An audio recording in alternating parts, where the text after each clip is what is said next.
নমস্কার বন্ধুরা, তোমরা দেখছো তোমাদের YouTube channel study knowledge academy. একটা বিষয় দেখলাম প্রত্যেকেরই একটা মিসকনফিউশন এবং অনেকে সমস্যার মধ্যে রয়েছে।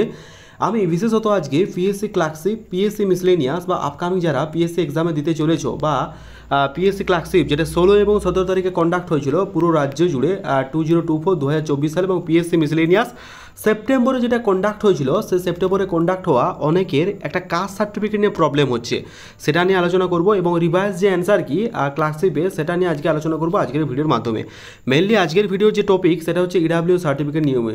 ঠিক আছে, ইডাব্লিউএস বলতে ইকোনমিক্যালি উইকার সেকশন। ঠিক আছে, ইডাব্লিউ সার্টিফিকেট নিয়ে অনেকের প্রবলেম হচ্ছে। এই ভিডিওটার মাধ্যমে পার্টিকুলার তোমাদের অনেকগুলো কথা বলবো। এই ভিডিওটা দেখার পর যে সমস্যাটা তোমাদের তৈরি হচ্ছে, এই সমস্যা থাকবে না, আশা করছি প্রত্যেকে বুঝতে পেরে যাবে। এবং আজকে কিছু কমেন্ট তোমাদের সামনে তুলে ধরবো, যাতে যে সমস্ত ক্যান্ডিডেটরা কমেন্ট করেছিল তারা নিজেদের উত্তর পেয়ে যায় এবং তোমরাও কিন্তু রিলেট করতে পারো। কাজে এই ভিডিওটা অত্যন্ত ইম্পর্টেন্ট। তোমরা যারা ক্লার্কশিপ মিসলেনিয়াস এক্সাম দিয়েছো, ইডাব্লিউ সার্টিফিকেট ইনপুট করতে পারোনি, তাদের জন্য। ঠিক আছে, তাই স্কিপ না করে শেষ পর্যন্ত দেখো, কথাগুলো মন দিয়ে শোনো, আশা করি একটু হলেও উপকার আসবে। তার আগে গতকাল একটা ভিডিও আপলোড করেছিলাম, ওটাতে তোমরা অনেক ভালোবাসা দিয়েছো, তার জন্য তোমাদের অসংখ্য ধন্যবাদ। অনেকেই দেখলাম শেয়ার করেছো, তার জন্য আমি চিরকৃতজ্ঞ থাকবো। তোমরা কিন্তু এভাবে ভালোবাসা দিও, প্রতিনিয়ত তোমরা যেভাবে ভালোবাসা দিয়ে চলেছো। আমাদের এই চ্যানেল এই কম সময়ের মধ্যে এত গ্রো হয়েছে অনলি ফর ইউ, তোমাদের জন্য। সুতরাং তোমাদের ছাড়া আমাদের এই পরিবার কিছুই নয়। ফার্স্ট অফ অল তোমাদেরকে অসংখ্য ধন্যবাদ দিতে চাই, কারণ তোমরা না থাকলে এটা কখনোই পসিবল হতো না। ঠিক আছে, তার আগে টেলিগ্রাম চ্যানেল যারা যুক্ত হন, link in the description, do join নাও। কারণ ছোটো বড়ো আপডেটগুলো অনেক সময় ইউটিউবে ভিডিও আপলোড করে প্রকাশ হয় না, ওখানে বাইরে থাকতে হয়। তো আশা করছি তোমরা ব্যাপারটা বুঝতে পারবে, এবং যারা সাবস্ক্রাইব করোনি সাবস্ক্রাইব করে দিও। চলো আজকে ভিডিও শুরু করা যাক। দেখতে পাচ্ছ এখন আমি আছি পাবলিক সার্ভিস কমিশনের অফিসিয়াল ওয়েবসাইটে। এখানে আসার পর তোমার পিএসসি ক্লার্কশিপের যে অ্যান্সার কি রেসপন্স, ওটা আশা করছি তোমরা করে দিয়েছো। এই যে অ্যান্সার কি রেসপন্সের তোমরা লিঙ্ক দিয়েছিল পাবলিক সার্ভিস কমিশন, আমি অলরেডি ভিডিও আপলোড করে দিয়েছিলাম। ঠিক আছে, ভিউ অল সেকশনে গেলে পিএসসি ক্লার্কশিপ মিসলেনিয়াস রিলেটেড কোনো কিন্তু আপডেট এখনও উঠে আসেনি ডিউ টু নতুন এক্সাম রিলেটেড উঠে আসেনি ডিউ টু ওবিসি কেস। এবার ওবিসি কেসের জন্য নতুন রিক্রুটমেন্টটা একটু ডিলে হবে, বাট পুরনো যে রিক্রুটমেন্টগুলো আছে 2023 ইনটেক 2023, ওটা কিন্তু কোনো রকম ইম্প্যাক্ট পড়বে না, ওটা সরাসরি বলা হয়েছিল। ঠিক আছে, ইডাব্লিউ সার্টিফিকেট নিয়ে আমি কিছু আলোচনা করব, তার সাথে কিছু গুরুত্বপূর্ণ তথ্য তোমাদের সামনে তুলে ধরবো। যেটা ডেপুটেশন আমরা জমা দিতে গিয়েছিলাম, সেই ডেপুটেশনের তথ্য অনুযায়ী অনেকগুলো সমস্যা রয়েছে, মেনলি হচ্ছে ইডাব্লিউ সার্টিফিকেট। তো ইডাব্লিউ সার্টিফিকেট নিয়ে প্রথমে কিছু আলোচনা করি, তোমরা একটু দেখো। তো ব্যাপারটা হলো, এটা গত ডেপুটেশন যে আমরা দিতে গিয়েছিলাম, সেই ডেপুটেশনের যে অর্ডার কপিটা এটাও দেখাচ্ছি। সেই ডেপুটেশনে আমরা ইডাব্লিউএসটাকেও অ্যাড করেছিলাম তোমাদের কথা অনুযায়ী। যে ইডাব্লিউএস নিয়ে যে সমস্যা হচ্ছে সেটাও আমরা পিএসসি তরফে তুলে ধরেছিলাম, এবং তার উত্তর প্রত্যুত্তরে ওনারা কী জানিয়েছেন সেটাই আমি আলোচনা করছি আজকের এই ভিডিওর মাধ্যমে। শুনো ভালো করে।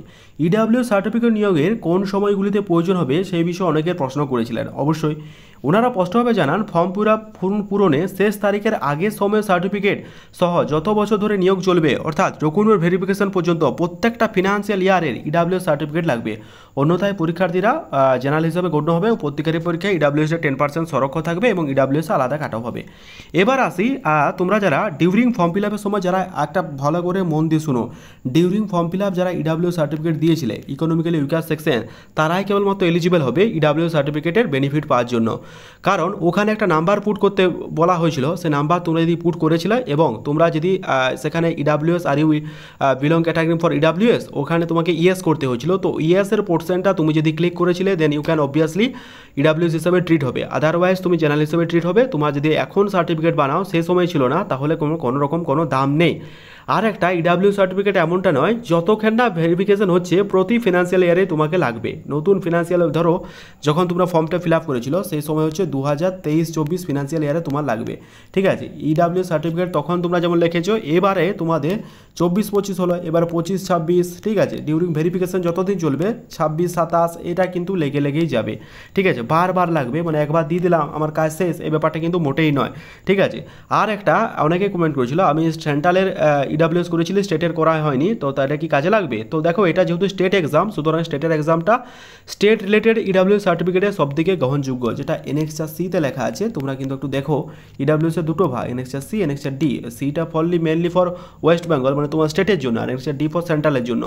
ওখানে যখন তুমি ফর্ম ফিল আপ করো, দেখা থাকে যে তুমি কি দুটোর জন্য অ্যাপ্লাই করছো, দুটো বলতে সেখানে স্টেট অ্যান্ড সেন্ট্রাল দুটোর জন্য, তো তোমাকে বোথ অপশানে ক্লিক করতে হতো। বাট তুমি যেহেতু মানে এটা যেহেতু একটা রাজ্যের পরীক্ষা, সুতরাং রাজ্যে থাকলেই তোমার সবথেকে বেশি গ্রহণযোগ্য হবে। ঠিক আছে, আশা করছি ইডাব্লিউএস নিয়ে সমস্যা নিয়ে আর কোনো সমস্যা হবে না। আর যারা ইডাব্লিউএস দিয়েছিলে ডিউরিং ফর্ম ফিল আপ তারাই কিন্তু একমাত্র এলিজিবল ইডাব্লিউএসের জন্য, আদারওয়াইজ তোমরা কোনো মতে এখানে পাবে না। কারণ এই ব্যাপারটা নিয়ে আমি ভালোভাবে মানে এটা ব্যাপারটা জেনেছি, তারপরে তোমাদের সামনে তুলে ধরেছি বা উপস্থাপন করছি। সুতরাং এই ব্যাপারটা আমার জানা, অনেকেই ফোন বা মেসেজ করেছিল, তা ভাবলাম যে একটা ভিডিও পার্টিকুলারলি আপলোড করা যাক, যাতে তোমাদের সমস্ত যে ডাউট সেটা কিন্তু ক্লিয়ার হয়ে যায়। আশা করছি ভিডিওটা তোমরা একটু হলেও উপকারে এসেছে।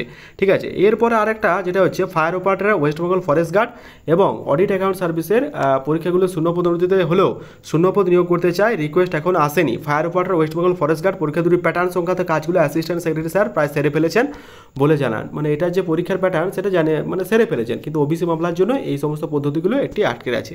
আশা করছি ইডাব্লিউ সার্টিফিকেটে নিয়ে আমার আজকের ভিডিও, আশা করছি এটা বুঝতে পারছো, বা কোনো রকম কোনো অসুবিধা হলে কমেন্টে জানিও, আর টেলিগ্রাম চ্যানেলে যুক্ত হতে ভুলো না। ঠিক আছে, দেখা হচ্ছে পরের ভিডিওতে, ভালো থেকো সুস্থ থেকো, thank you very much, wish you all the best, দেখা হচ্ছে পরের ভিডিওতে, ওকে ভালো থেকো।